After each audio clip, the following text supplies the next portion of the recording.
up for grabs now! Thomas! Right at the end. Tony Adams put through by Steve Ball. Would you believe it?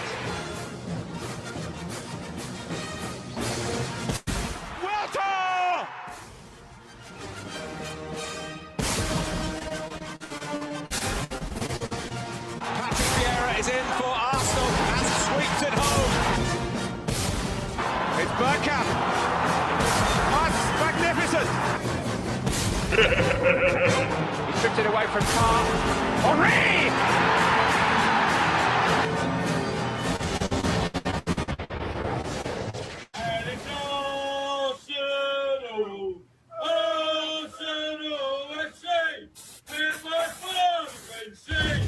It's time to go! And good morning, everyone. Hope you're well. And welcome back to another weekend of great football action. And with me today, as usual, on the weekend is Kenny Ken. How are you, Kenny? I'm all good. Thanks for you, Claude. Yeah, you know, getting there, bit by bit. Do you mind if I just cut in? I want to say that it was great entertainment yesterday's North London derby debate with you, yourself, Terry, Diesel, Anthony Costa, and Danny Bear. I absolutely enjoyed it. Danny Bear is a find because he said a lot of things that are very cutting but true, I must say. And I like the way Anthony Costa as well, because Anthony Costa, he's very much like myself, very much a results business sort of person. Like, you know, he wasn't satisfied with Spurs season in 15-16. I kind of admire him for that because, you know, there was a chance and they kind of blew it. So he clearly is, like I said, a black and white person when it comes to the club's results. So I was very impressed with that. But Danny Bear, the way he dissected it, you know, what we were thinking about, you know, Arteta's appointment was very good. So I enjoyed that very much. Yeah, and look forward to seeing Danny in his film Nemesis. I don't know if you know about that, Kenny. He's got a film coming up, Nemesis. So, what, is it a gangster film? Yeah, it's a good one. It's a good one, mate. Oh, good stuff. Who's in it with him? Is George Russo in it with him? Nick Moran, Arsenal fan, good man. And what's the other? Bill Murray. Oh, Bill Murray, Nick Moran, they're giants. Yeah. So, hopefully that'd be good. Is it about an Essex gangster film? By any chance? Well, I'll tell you what, Kenny. While we're here, I'll actually show you. I'll show you the like everyone else, what's coming up. 1 minute, let me get it up. Before we start. And here it goes.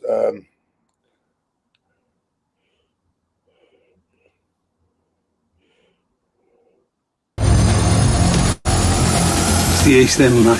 Everyone round here's got a tall tale to tell about the old gangsters. I've heard them all. The blood, the guts, the glory. To us. The city we love the most. In these old stories you used to hear, I don't suppose anyone ever mentioned John Morgan, did they? It's personal. I just want people to know who and what you really are. An Englishman's home is his castle. Defences are gone, your drawbridge is down. You've been taken over, and you're queen.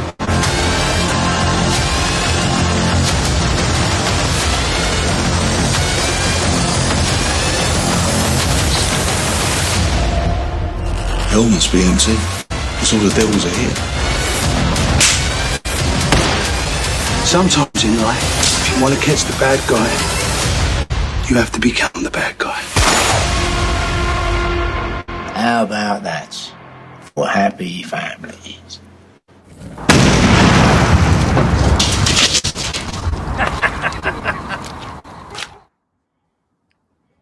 There you go.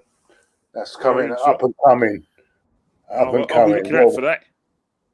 Well worth a watch, everyone, and that's up and coming. Right, let's go down to the real stuff, the football stuff. That's what we know. Everything we have knowledge about. Well, I know Kenny has a lot more knowledge than what I've got of it, but anyway, Kenny, start with the morning game. Leeds United at home to Chelsea.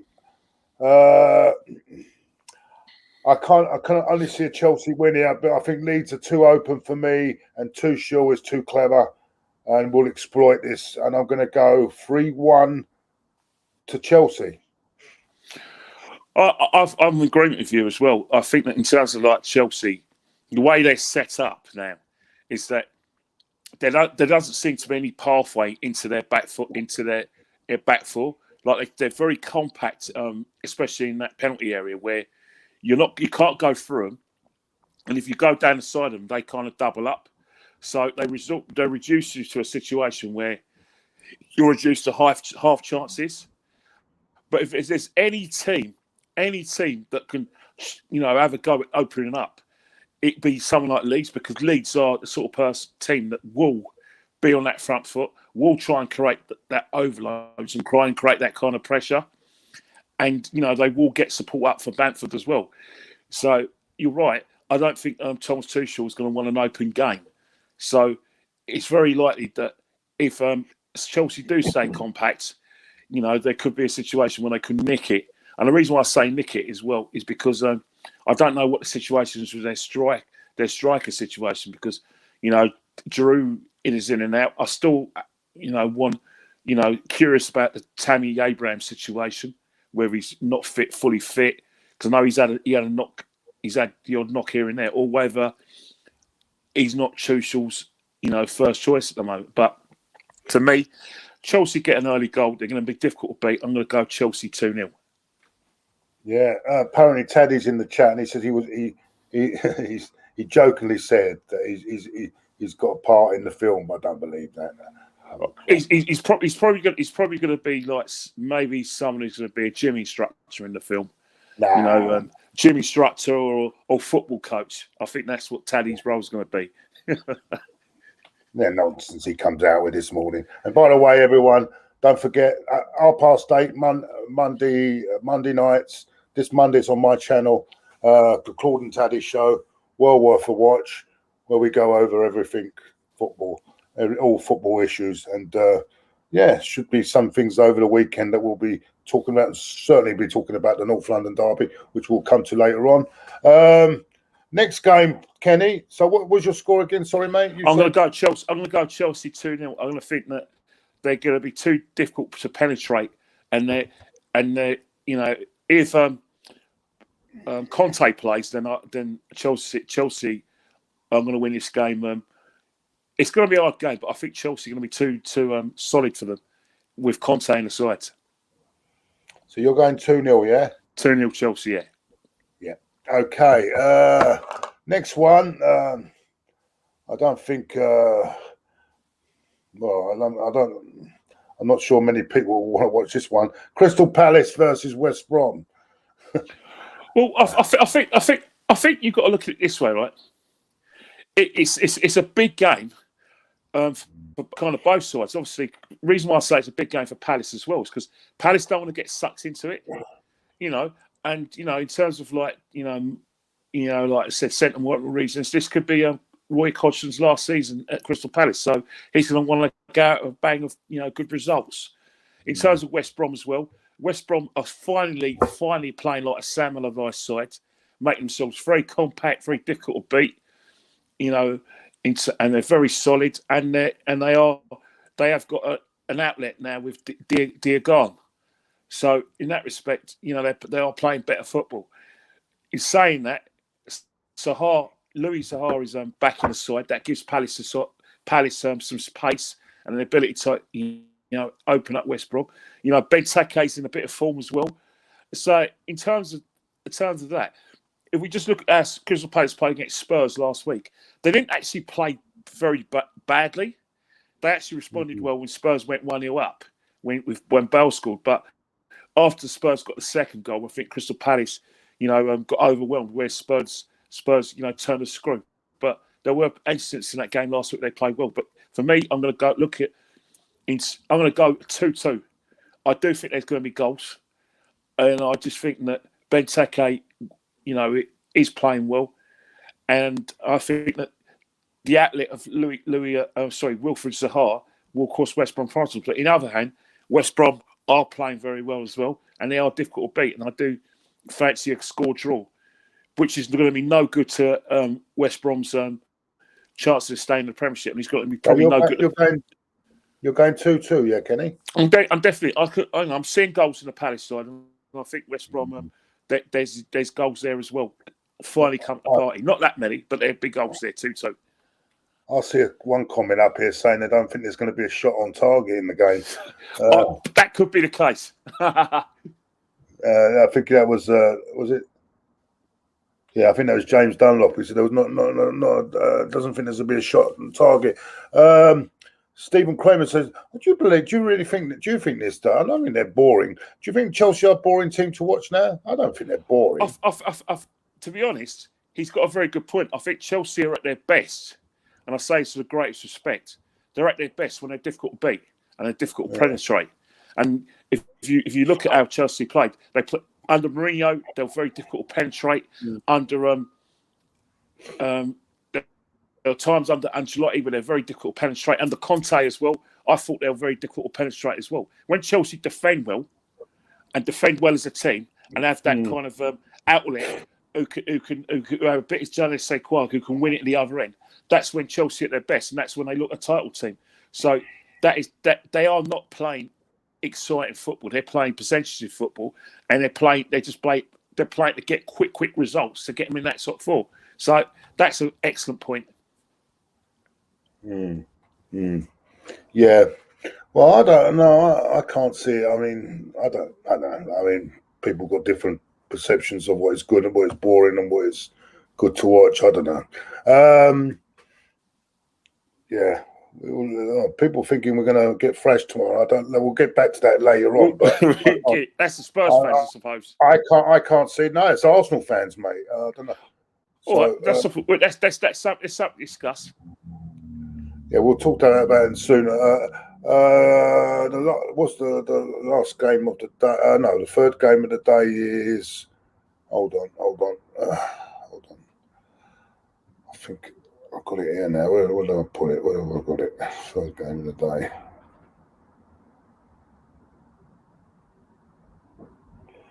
Third game of the day is. Yeah, Everton versus Burnley. I'm going 2-1 Everton. Burnley are not an easy team, as we saw last week, not an easy team to play against, but I think Everton will edge it 2-1. But I wouldn't be surprised if Burnley do nick a point here. Well, it's a good point because I must admit I watched Everton's game with Chelsea at the Bridge, and I thought that I found Everton very disappointing in their respect. But I do have empathy to the fact that Chelsea were very, very solid and made themselves very difficult to beat. And they made sure that in the last third that Everton didn't get any play. They had no problem. And I think that Everton found it difficult to penetrate them. In terms of like playing at home in Goodison Park, it's a hard one for me because, Everton are capable of having some kinds of aberrations at home. So, Fulham turned them over quite comfortably. Yeah. The Man City game was very competitive, but Man City ultimately were better. But the thing with Burnley as well, I remember watching Ancelotti's comment at Burnley as well, is that wherever Burnley go, they do try to play 4-4-2. And Everton's best bet is to try and take the game away from Burnley like Spurs did. If they don't take the game away from Burnley, the game gets a bit stale, then it's Burnley are more than capable of getting a point. But the way Everton are playing, and with the constants of Richarlison, Calvert-Lewin's having a good season, although the goals have dried up a little bit for me. And Gomez is playing well for them, and defensively they're looking strong with Holgate and Keane and me there as well. I think that I can only see an Everton winning 2-0. 2-0 Everton, yeah. That's good. Yeah, right. 2-0 Everton. Then it's the Man City come to London at 5:30, looking really good. I know they had that minor blip last week, but they look good again on. But they show. I thought in that Southampton game they were quite open at the back. Southampton could have actually got more, and they got 2 goals. In a way, they played into Man City's hands with their open attacking game, but they showed a bit of also a bit of flaws in the City defence for a first time in a long time. You know what I mean? So I still think Man City will win this. I'm gonna go bold. I'm gonna go say they're going to win 3-0 here against Fulham. Although I think Fulham have improved a lot. You've got a very good point there in terms of like they got a very good result at Anfield last week. They'll comfortably the best of side, both in terms of like the counter attack and the goal they got at the right time. The thing about Man City, talking about Man City as well, you made a very good point about them being very, very open, and that the game against Southampton was very expansive, as opposed to the game at Man United, where Man United took them by surprise, and they just never recovered from the fact that Man United outworked them. They scared them on the counter attack. They made sure they had one-on-ones with defenders, and made sure that when they went forward, they had loads of options, and it scared the life out of City. And there is a way for teams to play Man City, good teams to play West City, and not unfortunately for Fulham, that if they do try to be expansive against Man City, that's going to be manna of heaven, especially for people like De Bruyne, good ones playing good football. I think quietly, the people going to talk about their player of the season are going to say Gunner because he's the top goal scorer. But you need to look at Mahrez as well. If you give Mahrez space and you're basically isolated him with a full back, he'll murder you. And so for me, I think Man City winning this is going to be a very good game of football. There'll be goals, but I'm going Man City winning 4-2.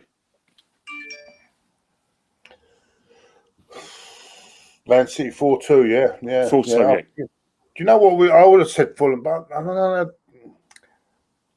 I know they scored that last week, that goal, right, but I still think that's a big problem. They've tightened up a bit at the back, but scoring goals is a bit of a problem for them, I think. I agree with you. That's why I just don't believe. I don't think they'll score. But you're right, 4-2. You could be right. Yeah. You could be right. But it just goes to show you, and you made a good point the other one. I never thought about it, that they've been defending well, Man City, up until now, but they showed a few flaws against Southampton, didn't they? They did show a few flaws. The thing about it is that there's a way of playing against Man City, and you have to be brave, but you have to be prepared to do the other thing well.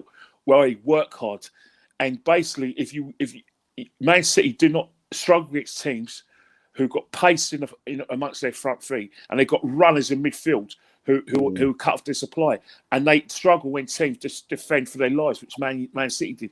Now, if you look in the Champions League, they're going to, when they get the quarters, which is definitely going to happen, they're going to play against better teams. Like they're not going to find it. All right, I know they played Porto in the group stage. That's fair enough. They probably won't play them in the quarters, but every team in that quarter final are going to be difficult to beat. And that includes the 2 English clubs, Liverpool and Chelsea. But that's where Pep needs to show a bit of savviness as well. Defensively, if Pep doesn't get that work on his defence in terms of stopping the opposition from using their pace to isolate their defenders in Europe, they're not going to get to the final. They'll go out in the quarters again. Every time they played in the quarters, what teams have done is that they've isolated them on the counter attack and just used their pace. Liverpool 2018, Spurs, Spurs never stopped running, never stopped attacking, and tacked in numbers, got through on away goals. Last season, Lyon in the quarterfinals in the one-off game did the same sort of thing. So Man City are going to find it. Man City have to get that right. They're going to win the league at a canter, but in Europe, where teams have got players who are good in attacking sides, and they've got coaches who define ways to stop City from getting the ball and put their runners in midfield and their athletes, Man City could struggle. And that's one thing Pep needs to eradicate this season. But I'm not a Man City fan. That's up to Pep Guardiola. But I think Pep Guardiola is part of the problem in why probably won't win the Champions League this season again. I hope for Man City fans' sake I'm wrong, but I can't see them winning. At this moment, they haven't come up against anything, have they, really, in the Champions League? They've not really had a tough test yet, have they?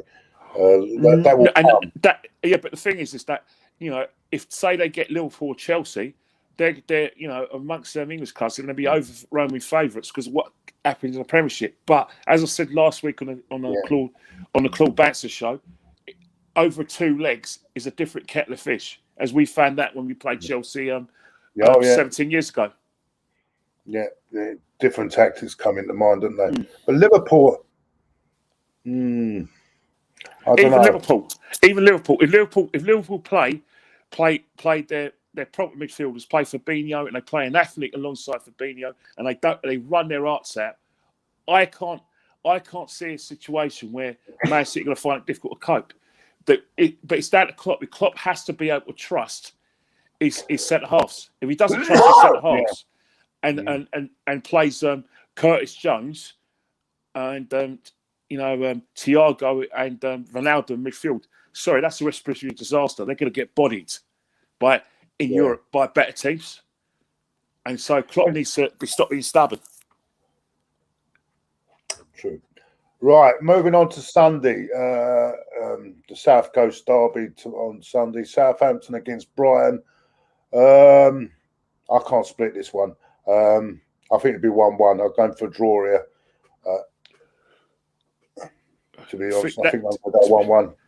Actually, that's going to be a very good game, very entertaining game, because both teams have got players in the midfield and last third who can open teams up. Defensively, I think both teams on their day can be good defensively, but the problem with Brighton is set pieces. For a big team, they are terrible at set pieces. They're an embarrassment. They got Dan Burn.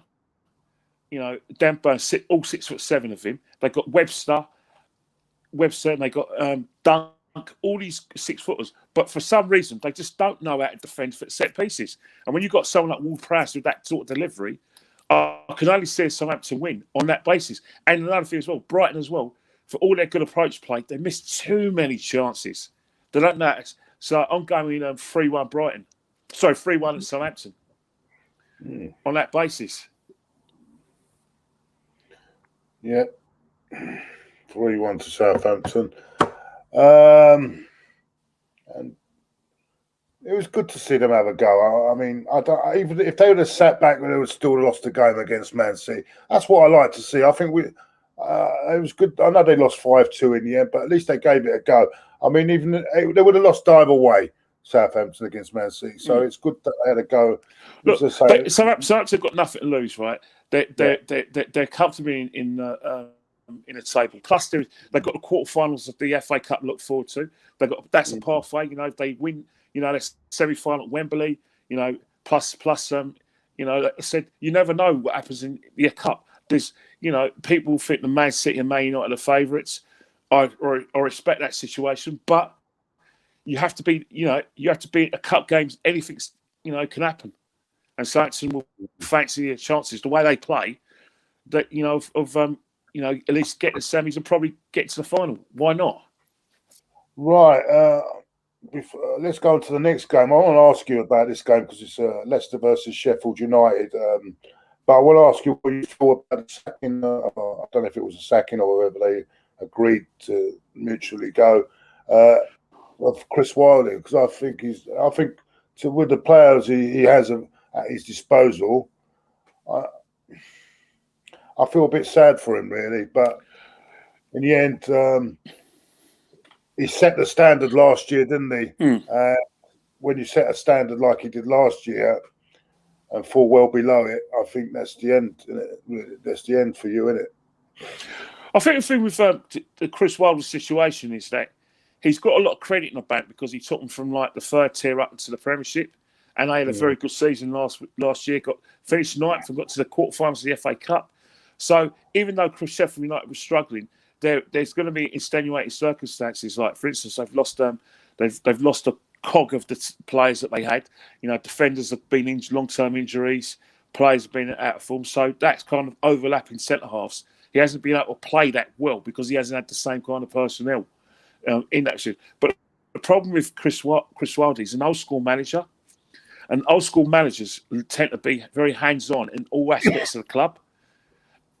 And the problem is that a lot of owners want to go down that director of football kind of role, and they also want advisors who they believe they want to make sure that behind the scenes that they have the best people in terms of like, you know, director of football, someone in charge of the wages, someone who part of the transfer committees, and that's the way to go in modern football. And hence the fact that younger managers are given more of a chance than the old managers, because old managers are going to refuse to work under that circumstances. Another reason why what happens as well is that when results don't go well, owners would do either two things: they're either going to sack you or they're going to interfere.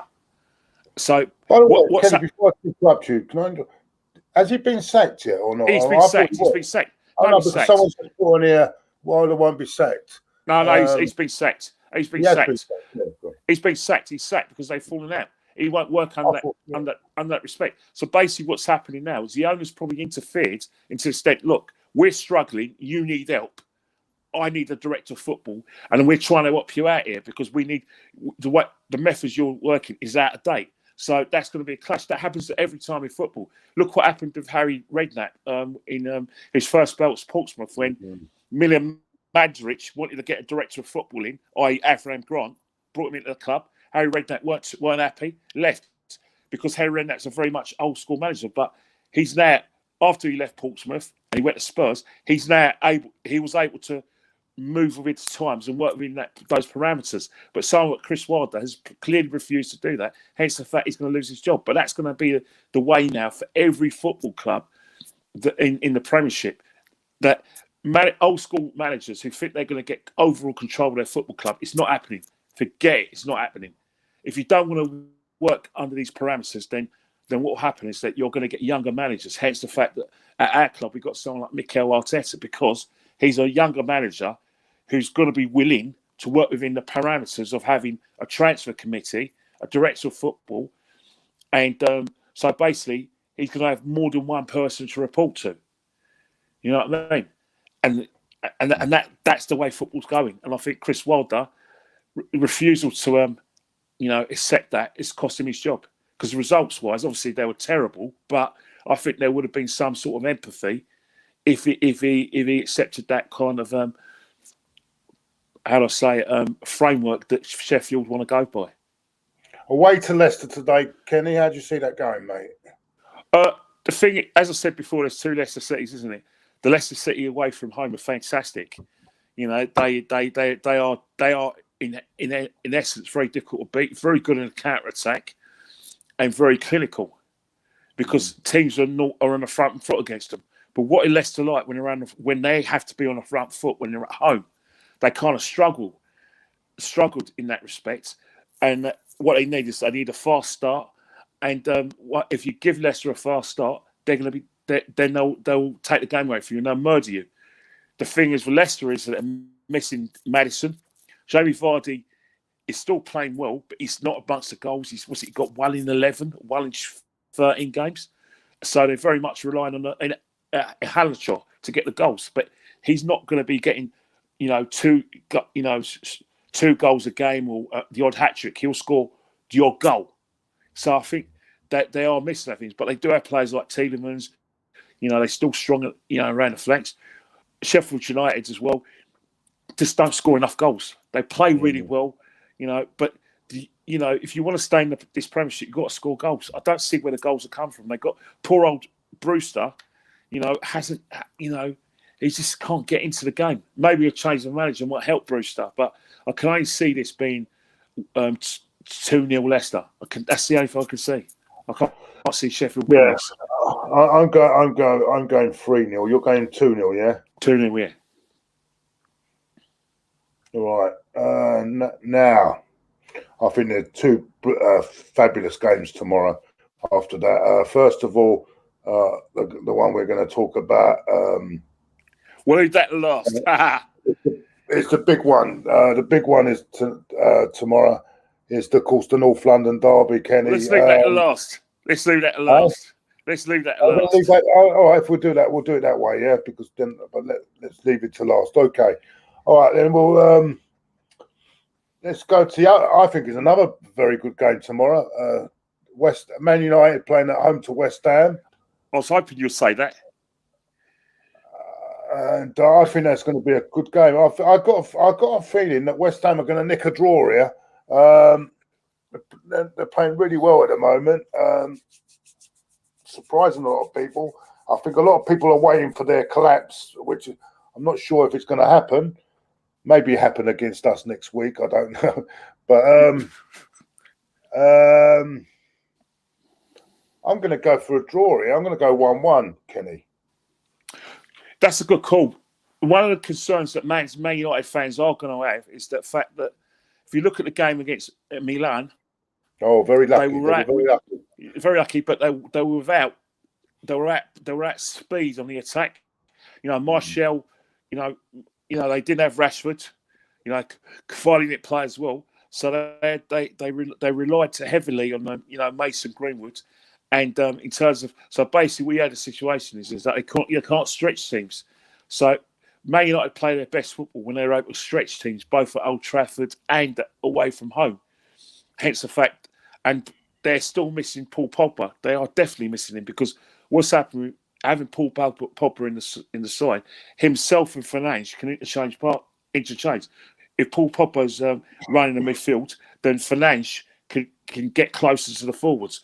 Or what will happen is that sometimes Fernandes will play in the proper position in midfield, and Pogba will get close to the forwards as well. If they'll be in that little pockets where they're both Fernandes and Pogba are difficult to mark, and that's the situation in terms of like Man United.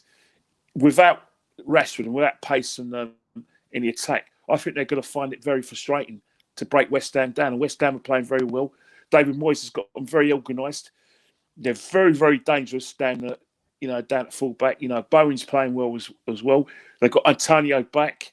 You know, West Ham are not even actually thinking of getting a point. They're probably going to think they're going to win it, but they're going to win it in a very educated way. They're not going to go gun ho.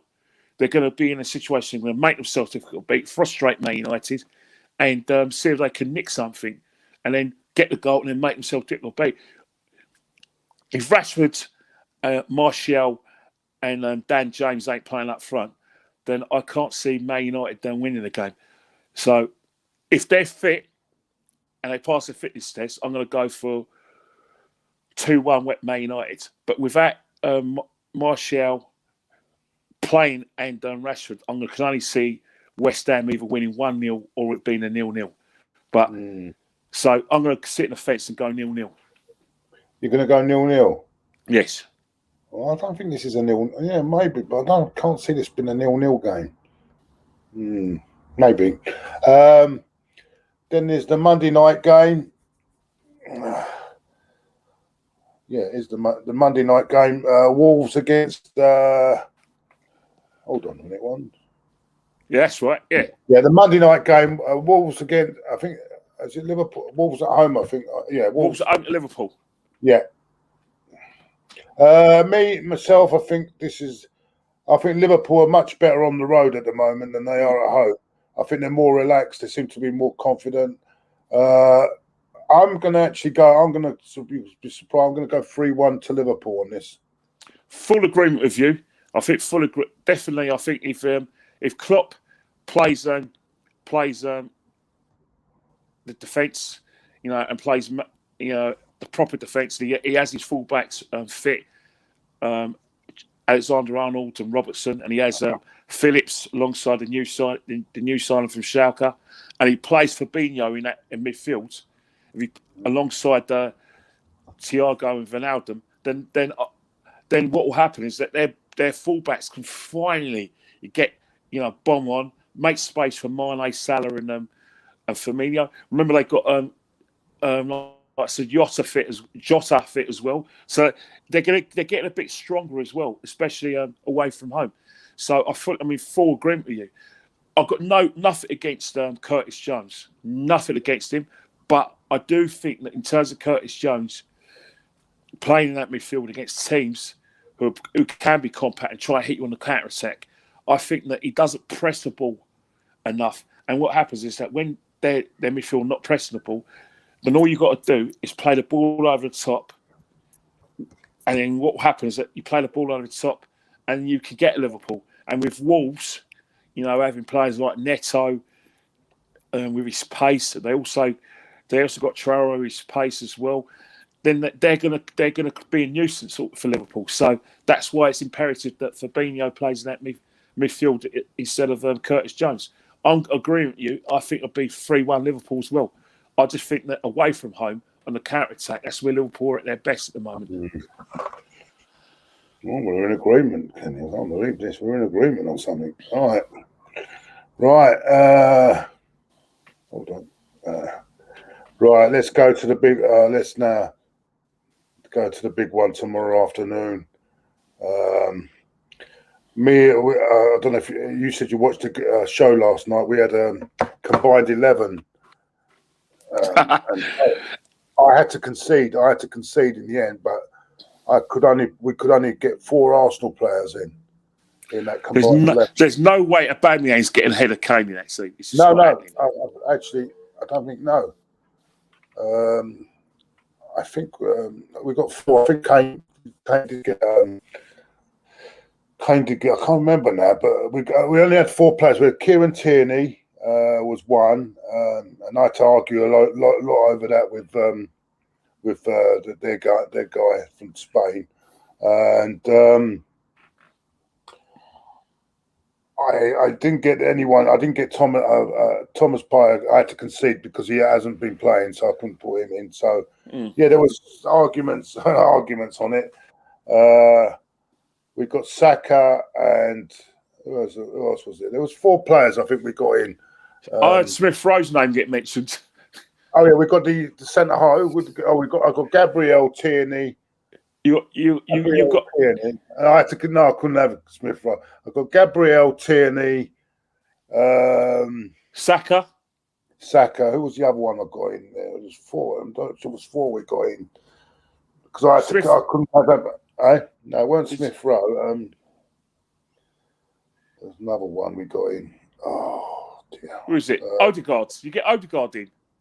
No. They had all the aces up the pack, didn't they? I definitely got Saka. I know I got 4, but I can't remember the other last. I have to go back and watch it again. But there was 4. Only 4 Arsenal players got in. Well, according to Terry, he counted them up. He said there was 4. So maybe he got his counting wrong. But I could only see. Yeah, I can't remember the other one because I had to concede Loris in goal. Damn right you had to. He's won the lot with France. Yeah, that's a no-brainer for me. That's a no-brainer. You've got to put Loris in Leno. As much as Leno's had a better season. Come on. So is this guy Loris. Yeah. So we had the centre half and the left back, and we had the midfield. I had to concede to and Dombele and Højbjerg. I had to concede because I was going to put Partey in, but apparently I can't really put him in because he hasn't played much, has he? And he hasn't shown anything yet, as he is an Arsenal player. Yeah, so he's not fit.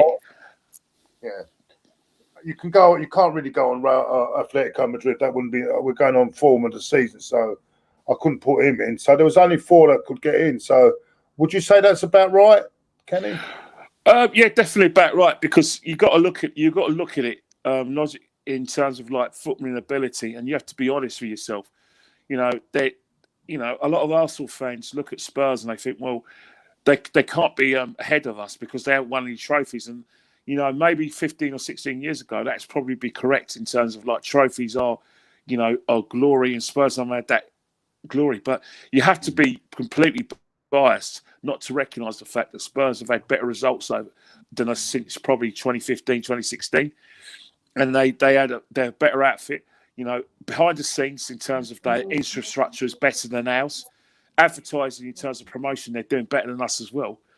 And, the fact that they've been in the Champions League a lot longer than us, puts them ahead of us in terms of marketing. So you have to be honest with that. We are 100% a bigger club than Spurs, 100% because our history screams that. We're third behind Man United and Liverpool, but over the last seasons, Spurs are ahead of us.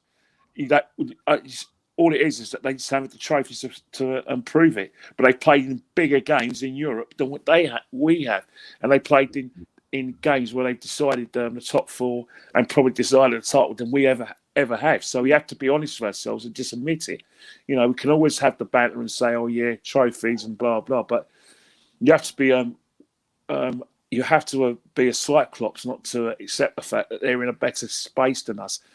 And plus, they've got one of the best coaches in the world, who's better than us, better than what the coach we have as well. So, but in terms of like their players, then yeah, I can name their players. Lloris gets ahead of Leno. Left back, Tierney's playing great football. It's actually very close between Tierney and Reguilon, because Reguilon is close, Reguilon in terms of what Spurs are trying to do gives them that outlet in it, and they allow Harry Kane to sort of go down the left, and he can do overloads with Song as well. So you have to argue that. Right back is probably close, because Aurier, wouldn't fill me with confidence. Nor would Doherty, who prefers to play in a back three rather than an orthodox back four. And then you've got our people. Everyone at the club thinks Cedric is probably a better prospect than Bellerin, but Bellerin gets ahead of him. So right back, it's a toss up between the right backs. Centre halves, you've got I had Gabriel in there. But centre halves, you've got Eric Dyer. You've got Alderweireld. You've got Sanchez. We've got David Luiz, Holding, Mari, and Gabriel. So you're probably going to have Gabriel and Alderweireld. And midfield, midfield is going to be you're not going to have Xhaka there, because Spurs have got better midfielders than Xhaka. Partey isn't fit enough. He isn't fit, and because of his lack of fitness, you can't consider him. So they've got a good point there. In terms of the front three, it's a no-brainer, mate. It's a no-brainer. Bale, Song, and Kane. I mean, you can't argue with that. No, it's another one. You're missing another one. That was the one we went 4-2-3-1, didn't we? So, yeah, and Aubameyang's not playing well enough to. I actually think we've got Aubameyang in there. I think we did get him in. I think we did get him in. That's very generous. That's very generous. No, we got him alongside. We played him on the left. I think we played Aubameyang on the left. I think. Yeah, maybe so. Last season, he's a shoo-in, and he's. Could you play them both together, Kenny? Who's that? Aubameyang and Kane. Could you play them both together? Or would they get in? Well, you can play them both together, because you actually can play them easily both together, because Harry Kane, Aubameyang's not a centre forward. No, not in a million years is he a centre forward, and he's not. His best football is playing where he plays now, and with Harry Kane in the side, who can come in and play that number 10 role, Aubameyang will score hatfuls. That's what we've done. That's what we've done. Yeah, I think that's what we've done. Yeah. I think we played Kane in the 10 role. That's it. I remember now. We played Kane in the 10 role. That's why I'm getting and Aubameyang. If we had Harry Kane and Aubameyang up front of the Arsenal, we'd be laughing, because Kane's an intelligent footballer now. He's probably a better player than what he was a couple of seasons ago, 3 seasons ago, when he couldn't stop scoring. This is Harry Kane at the moment, whether anyone likes it or not, is playing the best football of his life. I don't know. I wouldn't put him in that bracket, but he's playing like sort of in the bergkamp sort of role, isn't he? You have to put him in the bergkamp role, but at the moment, Harry Kane is playing the best football of his life, and Jose Mourinho has turned Harry Kane into a better footballer, a more intelligent footballer, and he's given him another facet to his game, which is going to make it even more difficult for the opposition. And tomorrow, it's going to be difficult, because Harry Kane, one of the reasons why we lost the game at White Hart Lane, or the Tottenham Hotspur Stadium, is because of Harry Kane. We were unable to cope with the fact that Harry Kane was dropping into that number 10 role. And what was happening is that our defenders got sucked in, like Gabriel got sucked into that. So what happens is that because our defenders got sucked in, it left loads of space for Song to run into and Bergwijn. And that's how they got their goals, both their goals. Obviously, Partey, get his injury, but that's going to be a big worry for me tomorrow. How is that our midfield, are they going to protect the fence and say, hang on here, you defenders stay in your lane, stay in your shape. Don't get sucked into Harry Kane, because the minute you get sucked into Harry Kane and he wins and he spins you, they're going to be, you'll have Song and Bale running at us, and we're going to struggle. That's how Spurs win the game. Yeah, but I don't know. I don't know what approach. So you've got to look at what the approach Mourinho will. Will he have that sort? Will he play all them? Because being Arsenal, will he play all that? Why not? Why not? It'd be a fool not to consider it. Why would he play? Not play Bergkamp when he's in form? Why would he be so negative when they're playing well? He's got a system, and let's face it. He can beat Arsenal by playing a bit more expansive, because he believes, and the Spurs players believe, that they're better than us, and that if it was like a shootout between us and them, they believe that they're going to win a shootout between both sides, because they got. And so I don't see why Mourinho wouldn't consider that. Yeah. I just feel that. Yeah, I don't know with Mourinho in a big game. Oh, I don't know whether he'll play all of them. I don't know. Yeah. It'll be very negative, and it'll play in our hands if he doesn't play them. I hope he doesn't play all three of them, because it'll play into our hands. Definitely play into our hands. Yeah. And what will happen is that what it'll do is it encourages us to go on the front foot. And once we go on the front foot and Spurs defending, if we score early, then it's a different game.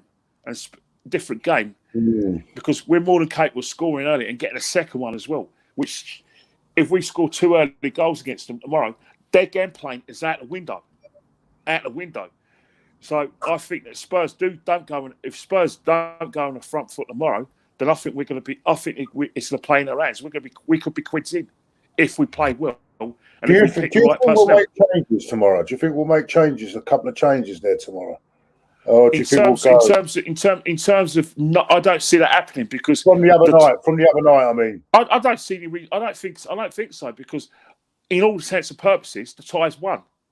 You would expect Arsenal, who are 3-1 up against Olympiacos. Yeah, but could there be a bit of mental tiredness from the other night? I wouldn't think so. I think when you're winning, not physically, but mental tiredness. I'm talking. I wouldn't think so, because if you look at the season we've had this season, all the players should be used to the fact that they're playing within a condensed program.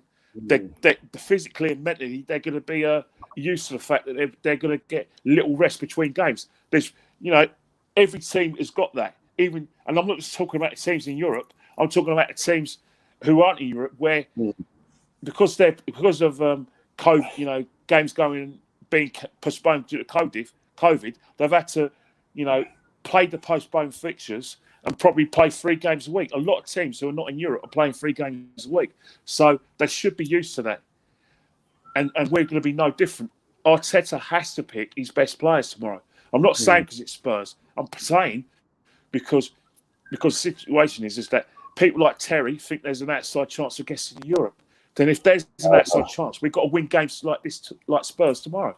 We have to play his best team. Yeah, I think that's Europa League, and I think our main priority now, because our main priority for me is the thing is, I hear what you're saying, Claude, right? That could be in the players as well, but yeah, but if you say that, then you. I actually believe this is a bigger game for Spurs than us tomorrow, because Claude, I hear what you're saying. Sorry to cut you, but if you go with that mentality in the game, we're going to get mullered. We're getting thrashed. No, I'm not just saying what I feel. Maybe I'm only saying what I feel the players might feel come tomorrow. We're getting mullered tomorrow. If we're going, I'm just saying the big. To be honest with you, actually, there's more pressure on Spurs tomorrow than there is us, because I think this is a bigger game for Spurs. Well, in terms of, all right, I hear what you're saying, because I see where you're coming from. They're probably only, how many points are they behind the top 4? 2 or 3? Only a couple of points off the top 4, aren't they? So all right. So if they're all right, you got a good point. They're a couple of points off the top 4, and like us, they've got a comfortable. Are they behind Liverpool? No, they're in front of Liverpool at the moment. you sure? All right, so if they're in the same points, they're probably at 3 or 4 points of top 4. So with I hear what you're saying with Kane and they're on 45, Liverpool on 43, aren't they? So all right, so they're on 45. So Chelsea on 47 then. I don't know. Chelsea. Let me get the. Yeah, Chelsea must be on about. How many points are Chelsea on? Hold on. Premier League table. Here are the standings for the Premier League on the current season. Right. No, Chelsea on 50. All right, Chelsea on 50. How much Spurs on? Spurs. Actually, I'm sorry. I was wrong. I thought they were. Yeah, I thought they're 5 points off. Sorry, but if they win tomorrow, they'll be 2 points off. All right, so they're 5 points off. So they need to win tomorrow. So, but I think the pressure's on Arsenal more. The reason why I think the pressure's on Arsenal more, the pressure's on the manager, because you've got to realise is that he can't hide away from the fact the results are not good enough. You know, that's where you're wrong, Kenny. Because I know what you're thinking, I know what I'm thinking, but according to a lot of people in the media and people that are very high up in the media that know the situation, the board are not putting any pressure. Whatever we could finish 14th, 15th in the league, and go out in the quarterfinals and semi-finals. His job is safe for next season. I hear what you're trying to say, but the thing about it is that there's going to be a backlash if we lose tomorrow. And then what will happen? The first thing that's going to be criticised is the fact the players put all their eggs in the basket of the Europa League, that the mentality was all wrong, and we're going to go after the manager. So, haven't the fans really given? Be honest with you, haven't the fans really given up on the league now? I mean, Arsenal fans give up on winning the league from like probably the first 3 games of the season. When I'm talking about the league, I'm talking about getting into the Champions League or European places. I think people have most of the fans now think there's only one possible thing we can do. In fact, tomorrow, if we weren't playing Spurs, I don't think anyone would be actually interested. All right. I'll put this to you. All right, let's just turn this around and let's just get the scenario up. All right, we beat Spurs tomorrow and we beat West Ham next week. The fans are going to say, "Well, hang on here.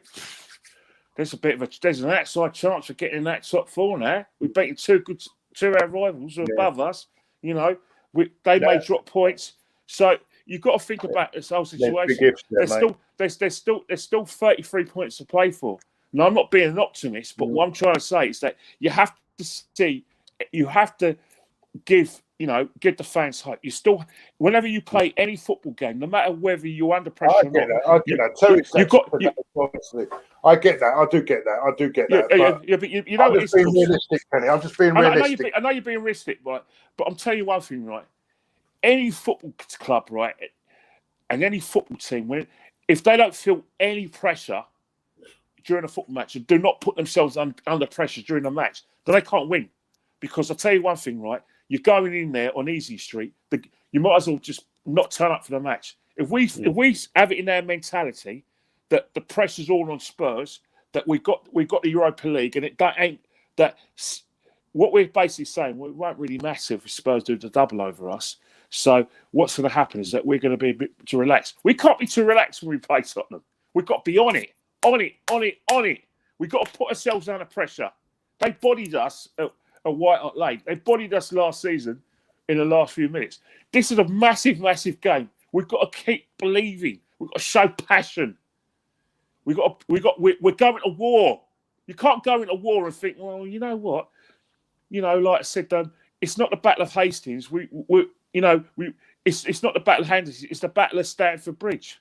Oh, that's not too much important. You know, like the king. You know, you can't crown the king during that time.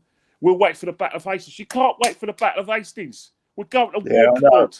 We're going to war. Yeah. We're going to war tomorrow, Claude. Let me get these super chats. Let me get these super chats in. Show some passion. Let me get me some super chats in. Prediction from Joseph 2-2. Also Randy as well. I'm drunk. I just want to say I love you guys. And Ricardo, says Randy. Well, go on, keep drinking. What time is it over in New Zealand? It must be. weird I think they're a couple of hours behind Australia and Brisbane. So late night there, isn't it? It must be late night. Yeah. What else is there? Yeah, I agree. We're going to war. It's the North London derby. Everyone, I mean, it's I heard Zach say that it's probably the most insignificant one for a long time. Who said that, Zach? Yeah. Trust me, mate. Don't. Zach is going to be there in front of the TV, and I'll tell you one thing, mate. The cutlery and plates will be smashed, and it'll probably have an effigy of. He'll probably have a voodoo doll of Arteta if we lose tomorrow, sticking it in because we lost. He'll be angry as ever if we lose, and just as happy if we win. Like I said, he ain't giving up on us.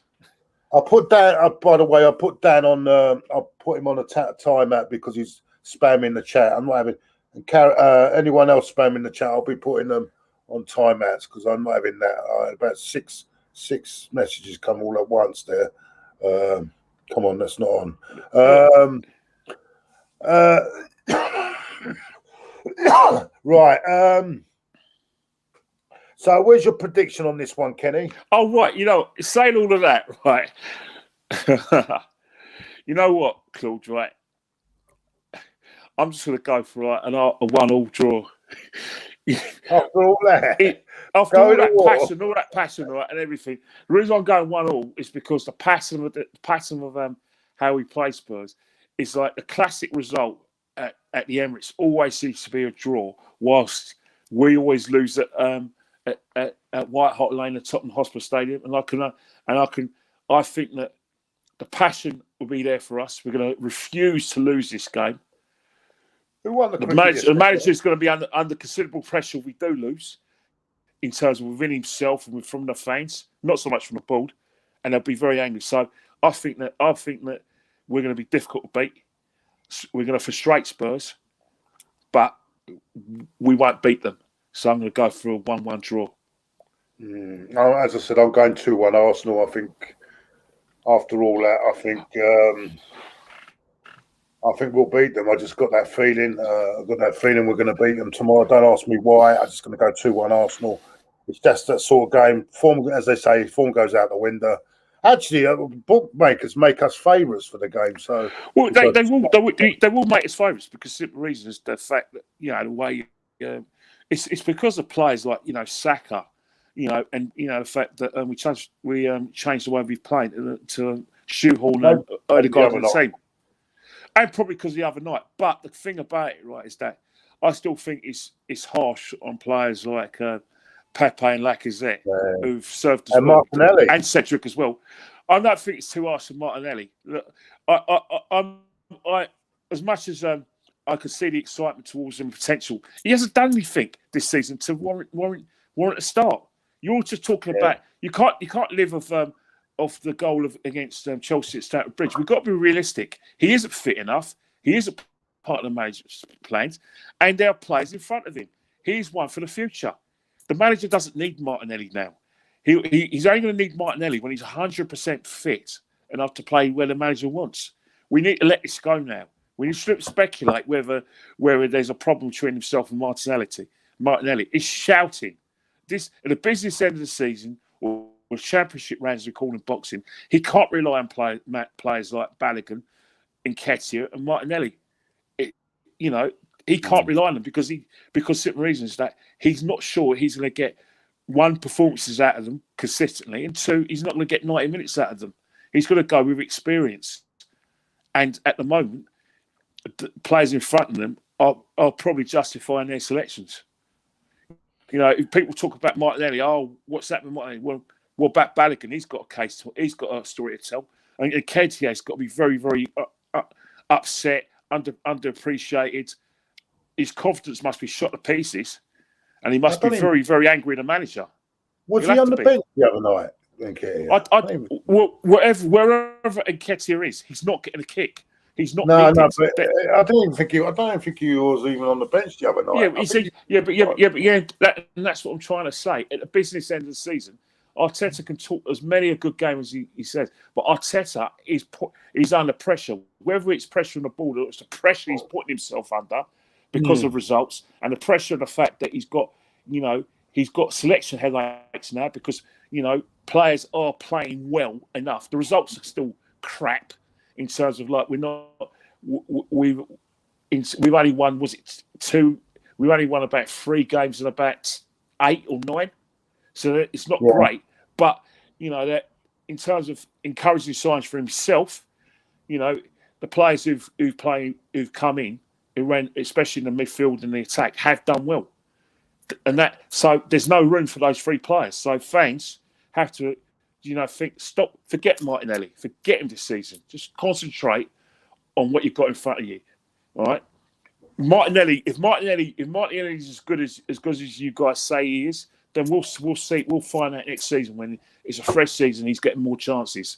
But right now, I'm not gonna lose sleep over a 19-year-old kid who hasn't done it for me yet, who's not fit enough. Sorry.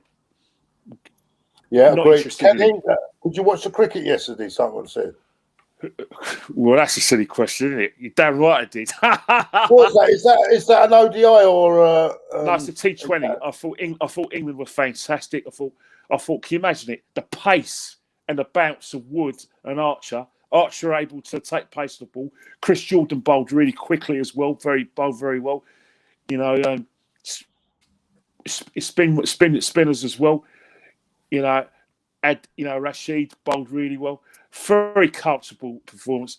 India struggled in front of them, but they're still the favourites for the T20. It's not proper cricket, is it? 2020 is not proper cricket. Not at all. Hey, wait till you see the 100. That's going to be even more of an abomination. Well, no, I'm not being funny. I think 2020 has ruined technique of players as well. Yeah, but I agree. But one thing about 2020 and franchise cricket, it has made teams like India, Pakistan stronger. The reason why is that the younger players are playing with the best players in the world in terms of not so much technique, but preparation and the way they go about their cricket. And they could be mentors for these young Indian players. Hence the fact that India are now the best in the world in the Test cricket. Without the IPL and being able to play with the best players in the world and learning different aspects of their games, I don't think India will be strong. So England are world champions, aren't they? West Indies are T20 champions, and England are the one-day champions. But as I'm trying to say, that's the one they won with the extra over, isn't it? Yeah, super over. Yeah, but as I was saying before, Claude, in terms of franchise cricket, the technique's a disgrace. Batsmen don't know how to back patiently. But if you're around the best players in the world, then it will help you to be better cricketers. Okay, that's fine. That sums that one up. So, what's the score in the series, Kenny? England's won the first T20. I think the one day is England will win the one. I think the T20. I think India will win the T20, but the one day tournament, I can only see England winning it. Hold on, but you say England, but England have won the first one. You still think India? But it's only one game. They still got 3 T20s, and I think got 3 one day matches, 50 over matches. So you think that one that they just won is a one-off? Then you think? India No. There's 2 more T20 matches. No, what I'm trying to say, you think India will win the one-day series, the 2020 series? I think so. Even though they've lost the first one, yeah? Yes. Fair enough. Fair enough. All right, everyone. I think that's about it. I think we're going to all go and watch. I haven't even got the TV off because I ain't got no bloody internet here at the moment. So thanks a lot for Kenny for coming on. Enjoyed myself as usual. Next week will be we're on a Sunday again next week, aren't we? Yeah, we play West Ham next Saturday. Sunday? Oh, is it Sunday we're playing them? Yeah, because we're playing Thursday, isn't it? So it must be Sunday. Oh, yeah, Sunday. Yeah, playing West Ham. On next Sunday. 3 o'clock kickoff on a Sunday, which is strange time. That's what might have confused. It's a 3 o'clock kickoff. Yeah. So we'll be back. But, there is. Is it the FA Cup quarterfinals next week? Yeah. Oh, right. That's why it's a 3 o'clock kickoff for us then. Yeah. So back next Saturday again, if you don't mind, Kenny, 11:30. And I've got no problem with that. Thank you, everyone in the chat. I hope you're all well and have a great weekend. And let's hope the Gunners can do it tomorrow. Let's hope they can. And all the best, everyone. Take care. Bye for now.